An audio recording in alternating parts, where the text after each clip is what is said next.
12 minutes. A game that took me around 300 minutes to beat it, and out of which it only took 60 minutes for me to stop having fun. In about 120 minutes, I'll be done writing the script, and it will probably take me another 20,160 minutes to actually publish it. So with that in mind, let's not waste any more of our time, and let me begin by stating point blank that 12 minutes is one of the most terribly executed interactive experiences in my recent memory. Now, I'm not going to critique the game's story, not because I'm afraid of you clicking away from potential spoilers, but because, quite frankly, the problematic M. Night Shyamalan aspects of the story pale in comparison to the frustrating moment-to-moment gameplay, and I want to focus on that.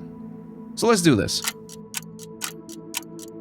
You know what's fun about Groundhog Day? The movie Not That Weird Tradition, you crazy Americans? Seeing the same clusters of events happen over and over, and how the main protagonist chooses to break away from the cycle. The repetitive nature of these events fades into the background as they become scenic designs, serving as a palette of colors and tools and potential interactions for our character to take advantage of. That is how the movie decided to deal with what otherwise would seem an insanely monotonous viewing experience. Because of that, as the movie progresses, the outcomes of these interactions become increasingly absurd, and the audience wonders not only what the protagonist will do next, but what they, as the viewer, would do in the same situation as well. This is why a game like 12 Minutes is such a great elevator pitch. Instead of being the viewer, forced to watch Bill Murray's growth from a dry, narcissistic asshole to a lesser asshole, you get to choose for yourself and approach the scripted sandbox as you see fit, until the events repeat again and you're forced to experiment towards an alternative outcome. However, unlike aforementioned Groundhog Day's palette of colors and tools, 12 Minutes hands you a box of 7 broken brushes and a paint-by-numbers book, but without any numbers, just Rorschach ink blots in the shape of, spoiler alert, incest and melodrama. 12 Minutes prioritizes its narrative over gameplay, but calling it a story-driven game would undersell its incompetence to give the player the actual tools to drive the story forward. The game focuses so hard on shocking you with its mini reveals and plot twists, it often either forgets to help you navigate towards them or straight up refuses to. There's very little signposting, and in some situations absolutely no way to figure out what to do next besides trial and error and seemingly endless repetition. I know, point-and-click puzzle adventures don't exactly live and die by the aha moment. Hell, some rely entirely on player throwing the logic out the window. Yet it's hard not to judge 12 Minutes for it, and here's why.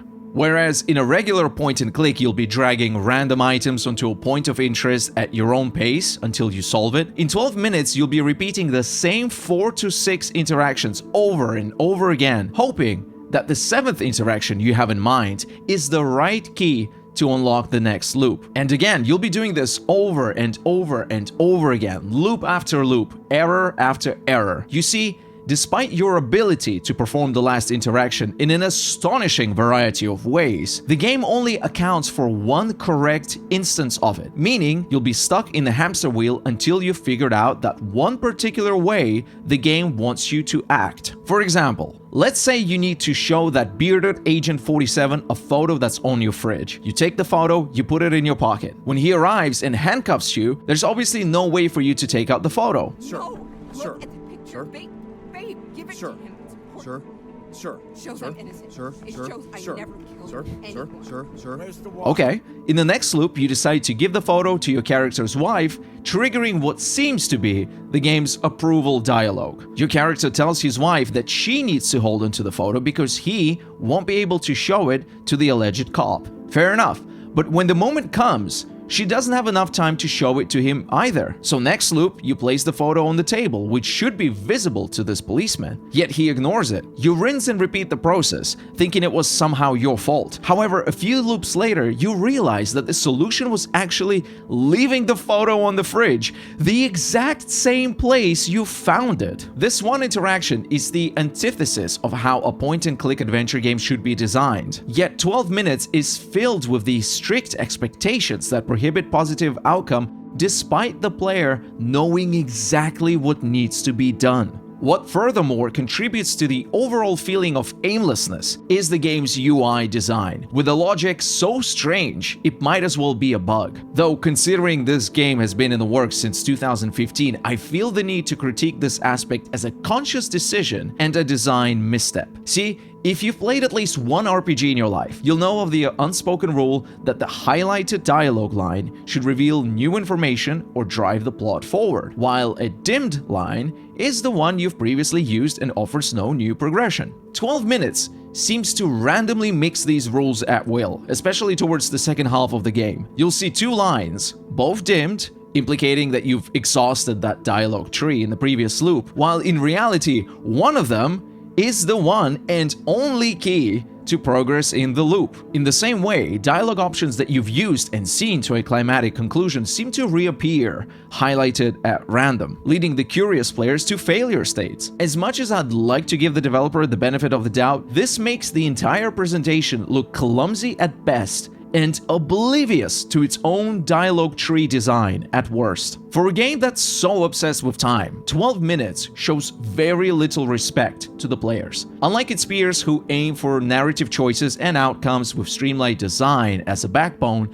12 minutes crumbles under its own aspiration to subvert this approach. Its non-linear design results in an inconsistent experience that differs from player to player. This is evident not only by the divisive Metacritic reviews, but also the time it took for each player to finish the game. When some players only take 10 loops and feel they've randomly stumbled upon one of the endings, and others bash their head against the wall for 20+ loops with no solution or ending in sight, what merit do we rate this game based on? I choose to judge it based on the overall fun factor, and when that factor is so heavily influenced by chance, I cannot say that 12 minutes succeeded in executing its grandiose vision. With that being said, as an industry enthusiast, I must say that games like this should exist. 12 minutes may suffer from overall bad design choices, but what it doesn't lack is the boldness at which it presents itself. It is the reason why I would definitely recommend everyone try this game, but as you can probably tell from my review,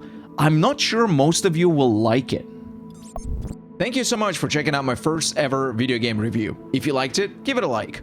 If you hated it, let me know why in the comments below. And if you want to hang out and talk video games, check out my Twitch channel where I stream every Tuesday, Thursday, and Sunday. Take care.